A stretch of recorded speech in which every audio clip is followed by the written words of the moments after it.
All right, we have got the market data through the end of September 2023. So if you're a buyer, a seller, or just simply interested in real estate, here's the top 3 things you need to know about what's going on in the market today. So we've hit a new high in this cycle for interest rates. We're going to be talking about how that's impacting buyers and sellers alike. Inventory is still low. We'll talk about what areas are tight and what areas you might have more negotiation room on. And then lastly, we are going to talk about negotiation and what's changed in the last 3 months in terms of negotiation. So if you want to know more about that, watch the rest of this video.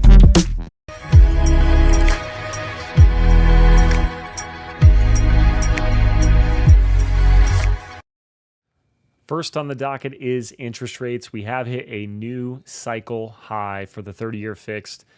We, as of today, October 6th, we are looking at the 30-year fixed rate for a mortgage somewhere between 7.5% and 7.75%. So that could be up or down by the time you're watching this. The thing that I want to discuss is, what does that mean? So let's just talk if you're a buyer. We speak to buyers all the time, and they say, you know, we're looking to wait until this interest rate comes down. So what happens if interest rates come down? Well, if interest rates come down and everyone's waiting for them to come down, that means when they do come down, more buyers will come into the market. So historically, the more buyers come into the market, the more the demand you have, the more pressure there is upward on pricing.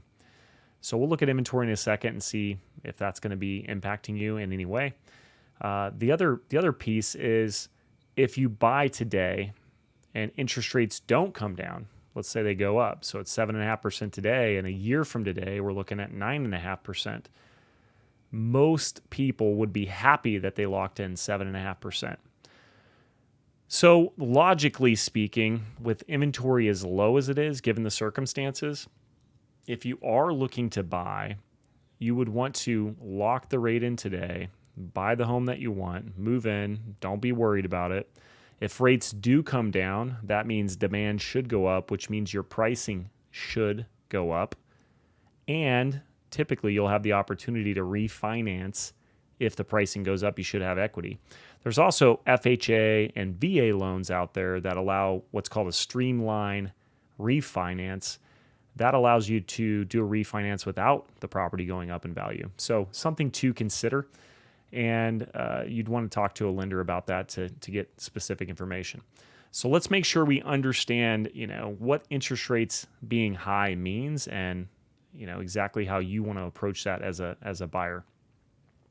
So now let's dive into inventory. That's what we've got up here on the screen. You can see this is new construction.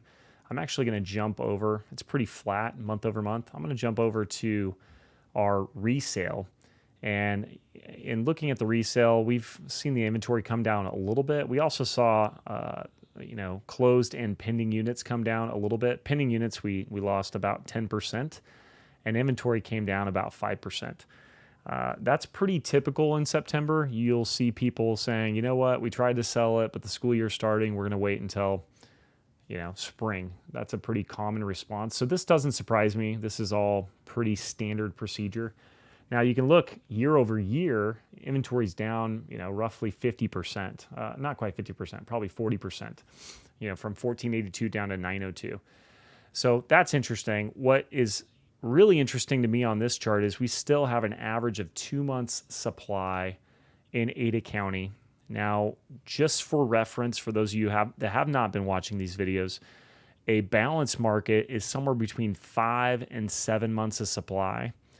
And if it's over 7 months of supply, that means there's too much supply. So buyers have the advantage. It's a buyer's market.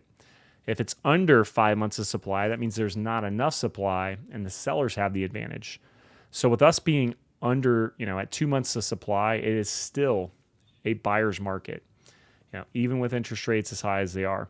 This is why when we're talking about interest rates, if you were to buy today with a higher rate, and rates do come down in the future, you don't have to feel like you lost out, because with inventory already being this low and the rates being as high as they are, the demand is, clearly there. There is clearly a lot of demand in the Boise area right now.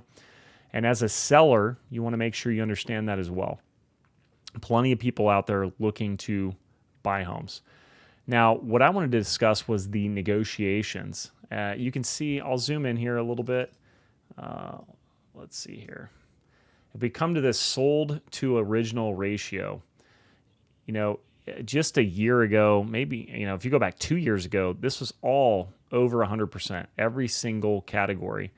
What this is saying is that their original price versus what they actually sold for, they're saying it's actually, people are getting to negotiate.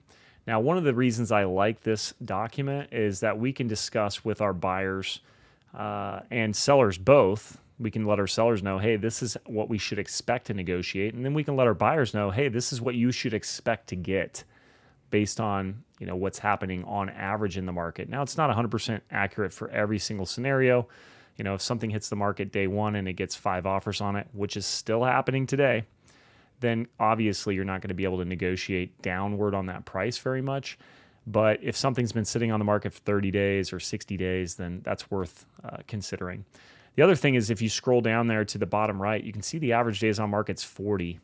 2 years ago, that average days on market was in the 20s, low 20s.